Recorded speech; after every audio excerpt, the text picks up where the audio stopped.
The college basketball season is finally here, and in today's video, we're going to be predicting the 2026 season. So we will be going over my official top 25 rankings, final four predictions, and every single award from National Player of the Year to All-American. But before we jump into my rankings and predictions, if you enjoy the content, please consider dropping a like on the video and subscribing to the channel if you haven't already. And now, let's jump into it. And as always, before we get into our rankings, I wanted to quickly mention some of my honorable mentions that are just outside of the top 25, and they are Wisconsin, Oregon, NC State, Texas, and Iowa. But kicking off our rankings and coming in at number 25 is San Diego State, who looks to me like they will reclaim their place at the top of the Mountain West once again after a rare down year. The Aztecs returned senior wing Miles Bird, who is arguably the league's best player, alongside Reese Dixon-Waters, BJ Davis, and defensive menace Magoon Guath. And the Aztecs finished as an 11 seed last season, relying heavily on their defense, and that identity will remain intact, but there's a little more on the offensive end this year, and San Diego State was robbed by not being in the top 25 in the preseason AP poll to me, but I have no doubt Brian Dutcher's squad will get back into the national spotlight this season. I have Creighton at number 24, and this season the Blue Jays faced life without four-time Big East Defensive Player of the Year Ryan Kalkbrenner, but I'm not expecting a major drop-off. Greg McDermott's offensive system should keep the Jays in contention, and this new look roster still has plenty of firepower. Jackson McAndrew headlines the returners, and Iowa transfers Owen Freeman and Josh Dix will look to replace Kalkbrenner and Ashworth's production from last season. And the Jays were top 11 nationally in three-point rate the past 2 years, and that trend should continue with this squad that Greg McDermott has put together. And with all of their weapons, Creighton will be an elite offensive team again this season and potentially one of the best in the country. Michigan State comes in at number 23, and the Spartans are bringing back four key pieces from a team that earned a number 2 seed last season in Cohen Carr, Jeremy Fears Jr., Jackson Kohler, and Carson Cooper. And if they brought back Jace Richardson, they would have been even higher in my rankings, but Jeremy Fears is poised to lead as one of the Big Ten's toughest point guards, while Carr is an elite athlete and a highlight machine that could have a breakout year. And there's also freshman Cam Ward, who adds some intrigue to Tom Izzo's rotation, and although this Spartan squad probably can't meet the ceiling of last season's team, they will easily be right back in the dance. At number 22 is North Carolina, and the Tar Heels enter the year under some intense pressure, with Hubert Davis facing a pivotal year 5 after back-to-back disappointing seasons for UNC standards. The Tar Heels returned defensive standout Seth Trimble, and that's about it, but Davis worked hard in the offseason and is adding some major reinforcements in 5-star freshman Caleb Wilson, who has looked awesome in the preseason so far, Arizona transfer Henry Vasar, and Colorado State guard Kian Evans, and international prospect Luka Bokovic also joins the team and could be an X factor for the Tar Heels, and North Carolina's defense and size should see a clear upgrade this season after struggling in the front court last year, and Carolina has the firepower to push for the ACC title. Coming in at number 21 is Auburn, and the Tigers are beginning a new era without Bruce Pearl after his sudden retirement, and his son Stephen Pearl now takes over as the head coach. And the Tigers lost their star big Janiah Broome and several key veterans from last season's team, but sophomore guard Tahad Pettiford decided to return to school after flirting with the NBA draft and is my pick for SEC Player of the Year. UCF transfer Keyshawn Hall also comes in after leading the Big 12 in scoring, and Mississippi State's Keyshawn Murphy and D2 standout Elijah Freeman will help fill in some of the other gaps that were left. And the preseason changes does drop Auburn slightly in my rankings, but there's still plenty of talent to keep the Tigers in SEC contention. I have Tennessee at number 20, and I'll admit I was lower on the Volunteers, but they have slowly been working up my rankings in the preseason. But this season will have plenty of change though, with the departures of Zakai Ziegler and Chaz Lanier, but Rick Barnes has had Tennessee near the top of the SEC for a while now, and this season, Felix Okpara returns and will anchor the defense, but Maryland transfer Jacoby Gillespie and 5-star freshman Nate Ament will be the go-to scoring options for the Volunteers, and if Ament can play like a projected top 5 pick in next year's NBA draft, Tennessee will be right back at the top of the SEC. At number 19 is Iowa State, and the Cyclones bring back elite continuity and one of the nation's best point guards in Tamin Lipsey, who is the heart of this team. And Lipsey is a two-way star with All-American potential this season, and he drives just about everything for TJ Altenberger and is a big reason why I have confidence in the Cyclones. and Iowa State also returns the most production out of any team in the Big 12, with Joshua Jefferson and Milan Momcilovic both back from last season. But ultimately, how far the Cyclones can go will be determined by how much they get out of their transfers like Dominic Nelson and Blake Buchanan, but they should once again be a contender in the Big 12. And coming in at number 18 is the Alabama Crimson Tide, who look every bit like a contender again. The Tide have made 4 Sweet 16 runs in the past 5 years, and this roster could be one of their best, and that's in large part due to LeBaron Philon's last-minute decision to return after testing the NBA draft waters. And Philon has looked great in the preseason as the primary ball handler and could be an All-American come the end of the season, and he'll run alongside Aiden Holloway and Latrell Wrightsell in what's arguably one of the best backcourt trios in the country. And with all the other pieces that they have, Nate Oates' squad has a good chance to make it back to the second weekend. Gonzaga comes in at number 17 as it enters its final season in the WCC, and Mark Few's squad returns star big man Graham Ike, who averaged 17 points and 7 rebounds last season and should again be one of the nation's best bigs. Alongside Ike is Braden Huff, who is also back, and Steele Venters is finally healthy after 2 lost seasons. And even after the NCAA initially denied his waiver, Tyon Grant-Foster was granted 1 more year of eligibility and now gives the Zags another go-to scorer when needed. And although this isn't the deepest team Mark Few has had at Gonzaga, with one of the best front courts and multiple weapons around them, the Zags have the opportunity to be elite. At number 16 is Illinois, who brings back a solid returning core of Tomislav Ivisic, Kylan Boswell, and Ben Humerich to go along with some international pieces that bring some serious upside. In the offseason, Brad Underwood brought in one of the best scorers in college basketball in Andreas Stojakovic from Cal. Zvonimir Ivisic from Arkansas also comes in, along with Serbian guard Mahalo Petrovic, who was a standout in the Adriatic League last season. Oh, and don't forget 4-star freshman Keaton Wagler and David Merkovich, who finished with a double-double against Florida in their exhibition game in the preseason. And I think the Illini have a ton of potential, and I'm a big believer that Illinois will be in the running for a Big Ten title and a dark horse Final Four contender. And at number 15, I have the Kansas Jayhawks, who are looking to bounce back after back-to-back disappointing seasons. The Jayhawks have entered each of the past 2 years ranked number 1 in the preseason, and last season ended with 13 losses and a first-round tournament exit, which is unheard of for the Jayhawks. But I don't think Bill Self is going out like that, and Darren Peterson is the reason why. Peterson is a generational freshman talent and the projected number 1 NBA draft pick, and Bill Self even said that he is the most talented freshman he has ever coached, and he'll have the ball in his hands as much as just about anyone in the country, and I'm expecting a massive bounce-back season for the Jayhawks. And coming in at number 14 is Arizona, and the Wildcats are losing a lot with Caleb Love, KJ Lewis, Henry Vasar, and Carter Bryant all gone from last year's Sweet 16 squad. But even with all of the losses, Tommy Lloyd's team still returns an elite foundation with Jaden Bradley, Toby Owaka, Motius Krivas, and Anthony Delorso all back for another season. But the most exciting part of this team has to be the pair of 5-star freshmen that they added in Koa Pete and Braden Burries, and both could be lottery picks in next year's NBA draft. And with all of these pieces, Arizona's ceiling feels sky high this season, and it's probably Tommy Lloyd's best team at Arizona yet. UCLA comes in at number 13, and the Bruins could be one of the most intriguing dark horses in the country, especially with the addition of last year's Mountain West Conference Player of the Year Donovan Dent. Dent averaged over 20 points and 6 assists while shooting 41% from deep last year, and has already shown his value in UCLA's exhibition win over San Diego State. And Dent is joining a strong returning trio in Tyler Bilodeau, Eric Daly Jr., and Sky Clark, which should make them a fun Big Ten dark horse. And my only real question for them is their depth, but this starting 5 can absolutely hang with just about anyone in the country. And at number 12 is Texas Tech, and the Red Raiders are coming off of a 28-win season and an Elite 8 run where they fell just short to the eventual national champion Florida. And this Texas Tech team returns one of the nation's best players in JT Toppin, and the preseason All-American averaged 18 points and 9 rebounds and will anchor the team once again, especially after they lost Darion Williams to the transfer portal. But the biggest X factor for the Red Raiders will be returning sophomore guard Christian Anderson, who could have a breakout season and be an all Big 12 caliber player.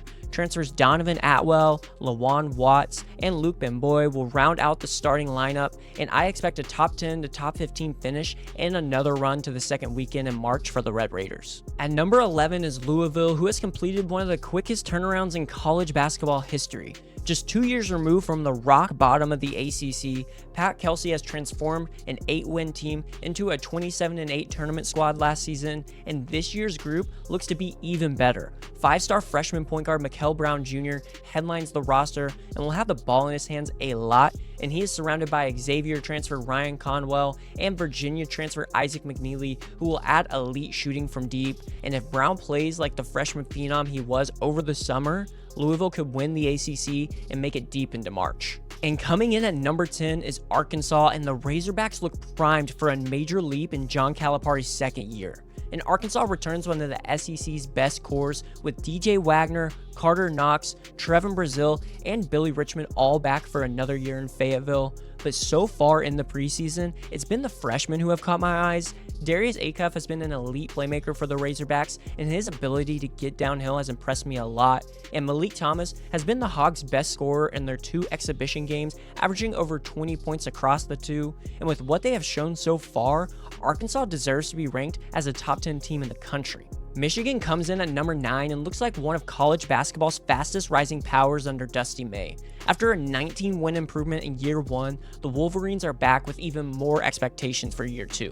They have a returning core of Roddy Gale Jr., Namari Burnett, Will Shetter, and LJ Kaysen, and brought in transfers like Ade Mara, Marez Johnson, and Elliot Cadeau. But the headliner of this roster has to be UAB transfer Yaxel Lindenborg, and he showed out in Michigan's exhibition matchup versus St. John's, dropping 25 points and 10 rebounds in Michigan's overtime win. And Lindenborg has National Player of the Year potential and gives Michigan an even higher ceiling and makes them a contender to win the Big Ten. At number 8 is BYU, and the Cougars could be the most exciting team in college basketball this season. Kevin Young already delivered a 26-win Sweet 16 run in his debut year, but now the Cougars are built to explode even more on the offensive end. Freshman phenom AJ Debance is the focal point of this roster and already showed a glimpse of his potential by dropping 30 points in his exhibition debut against Nebraska. But this team is far more than just one superstar. Senior Richie Saunders returns after averaging 16.5 points per game a season ago, and joining him in the backcourt is Baylor transfer Robert Wright III, which will form one of the best guard duos in the country. And overall, this team just has Final Four talent. Coming in at number 7 is St. John's, and the Red Storm are officially back on the national stage, and they might be even better than they were before.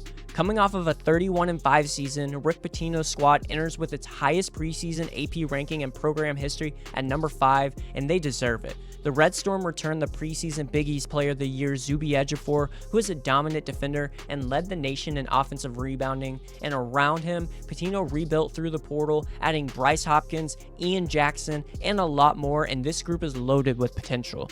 But the biggest question that myself and almost everyone else has is at the point guard position, but if any coach can work around that, it's Rick Pitino, and St. John's looks built to win big again. UConn comes in at number 6 and looks ready to bounce back after a humbling season last year that reminded everyone just how hard it is to stay elite in this sport. Dan Hurley's squad returns a battle-tested core headlined by sharpshooter Solo Ball, who is a dark horse All-American candidate in my opinion, and 2-time national champion and veteran Alex Caravan. The big get this offseason for the Huskies, though, was Georgia transfer Silas Demery, who will ease the backcourt concerns the team had a season ago. And the Huskies also have 5-star freshman Braylon Mullins, but he is out for the first 6 weeks of the season with an ankle injury, which is why I moved UConn back a few spots in my rankings. But come tournament time, UConn looks primed for a run at their 3rd national title in 4 years. And coming in at number 5 is the Duke Blue Devils, who has reloaded once again after losing its entire starting lineup to the NBA. Last year's 35-win team dominated the metrics and looked like the best squad in the country before falling to Houston in the Final Four. And now, all eyes turn to Cameron Boozer to be the next great Duke star, and it seems like he already is after his performances in the preseason, averaging 28.5 points, 17.5 rebounds, and 5 assists in his first 2 exhibition games. The Blue Devils also have Isaiah Evans, who is primed for a breakout sophomore year, and a lot more talent on its roster, and although it's a new era in Durham without Cooper Flagg, Duke still has the same elite expectations. At number 4 is Kentucky, and the Wildcats could have the most talent in the entire country and look ready to make the leap from a Final Four hopeful to a true national title contender.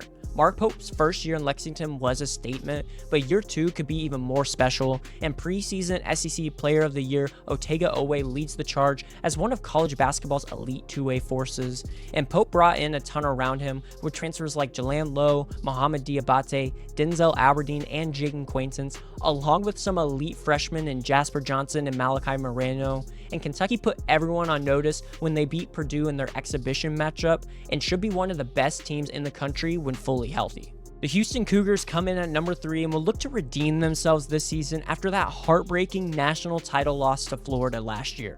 And Kelvin Sampson's group lost some key pieces from last year's team, with Jawan Roberts, LJ Cryer, and Javier Francis all gone, but this roster could even have more talent. Emmanuel Sharp, Milos Uzan, and JoJo Tugler are the returning core, and they'll be joined by 5-star freshman big Chris Sinak Jr., as well as 6'6 wing Isaiah Harwell, and 4-star point guard Kingston Flemings. And Houston has never had this great of a freshman class, so it may take a few weeks for them to get going, but if Sampson is going to win a national championship, this may be his best chance to do it. And coming in at number 2 is Florida, and when the Gators frontcourt trio of Alex Condon, Thomas Houck, and Ruben Chinyelu decided to bypass the NBA draft and return to Gainesville, that gave Florida a legitimate chance to repeat as national champions in my opinion. And I know that Florida lost an incredible backcourt trio in Walter Clayton, Will Richard, and Elijah Martin, but they've reloaded in a major way. Arkansas transfer Boogie Flan and Princeton's Xavier Lee come in and will handle the ball handling responsibilities from day one, and they both have the ability to take over a game whenever it's needed, while this front court remains arguably the best in the nation, and the talent that this team has at every position just screams Final Four to me. And finally, I have Purdue as my number 1 team in the nation still, and the Boilermakers are also the preseason AP top team for the first time in program history, and rightfully so. Matt Painter has built a college basketball powerhouse in West Lafayette, and this season, Purdue will be led by the preseason National Player of the Year Braden Smith, along with returners Fletcher Loyer and Trey Kaufman-Wren. Add in South Dakota State transfer Oscar Clough and Israeli guard Omir Mayer, and Purdue's roster looks even better than it did last year. And although the Boilermakers didn't look the best in their exhibition matchup against Kentucky, I trust what Matt Painter has built at Purdue and the type of players that Braden Smith and the rest of the Boilermakers are, which is why I have them as my number 1 team. And now for my Final Four predictions, I have Purdue, Houston, Kentucky, and UConn all making it to Indianapolis. And for the Final Four matchups, I have Purdue beating UConn in a rematch of the 2024 National Championship. And this would be such a great game between two very experienced teams and coaches, but the guard play and depth that the Boilermakers have is what makes me lean that way. And on the other side of the bracket, I have Houston versus Kentucky in a game that would be one of the best defenses in the Cougars versus one of the best offenses in the Wildcats, and I have Kentucky getting the win and heading to the national championship game. And the thought of the talent of this Wildcats team with the full season of playing together absolutely scares me. And facing off in the national championship game is Purdue and Kentucky, and I have Matt Painter and the Purdue Boilermakers winning the title for the first time in program history. Now we are going to jump into my preseason award and All-American predictions, and for Player of the Year, I had to go with Braden Smith from Purdue, and he is the clear frontrunner for National Player of the Year in my opinion. Smith averaged nearly 16 points and 9 assists last season while winning Big Ten Player of the Year, and he has a chance this season to break Bobby Hurley's NCAA career assist record and cement himself among the all-time great point guards in the sport. For Freshman of the Year, I went with Darren Peterson from Kansas, and Peterson arrives at Kansas as Bill Self's most hype recruit ever, and after watching his first half against Louisville in the preseason, it's fully justified. Peterson already boasts an NBA-ready frame, elite two-way ability, and dynamic scoring instincts, and he'll be the Jayhawks' top option from day one and could lead the Jayhawks back into national title contention.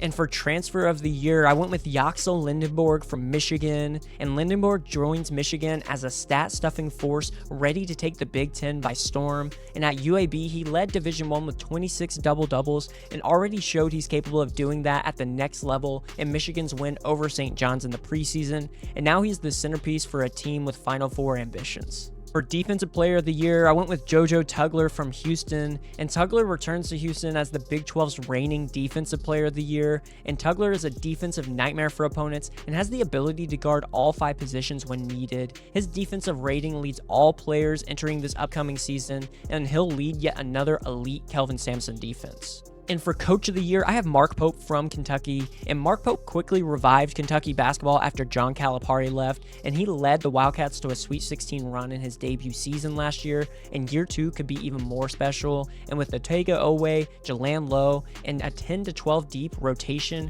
Pope has upgraded the entire Wildcat roster, and if Kentucky makes the Final Four this year like I think they will, I don't know how Pope is not the obvious choice for Coach of the Year.